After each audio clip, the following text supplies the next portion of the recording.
Hindi to sa abroad nasa Pilipinas lang ako. Pustahan tayo, pag sined mo to sa kaibigan mo, isa lang sasabihin yan. May ganyan pala sa Pangasinan.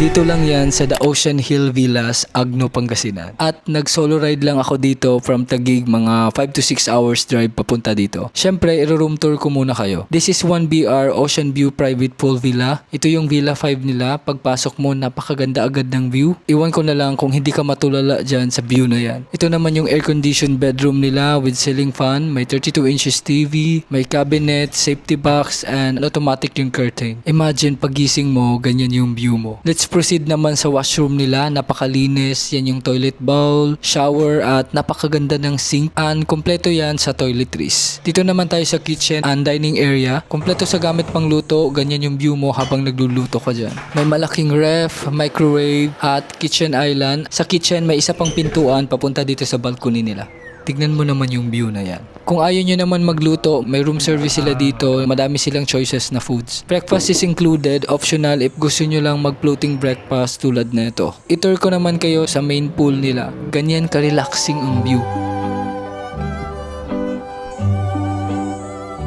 I stayed here for 3 days, 2 nights. This room is good for 2 packs. Price is 13,000 pesos. All bookings are made sa Facebook page lang nila. Ilalagay ko na lang dyan sa screen yung FB page nila and Instagram. Spots nearby you can visit dito is itong Agno Umbrella Rocks. 10 minutes drive from resort. Abagatin Scenic Viewpoint. 2 minutes drive lang to. Literal na sa taas lang siya ng resort. If gusto nyo naman puntahan tong Bangol Crags, mga 25 minutes drive lang to from the resort. Kaya isend mo na to sa tropa mong isasama mo dito.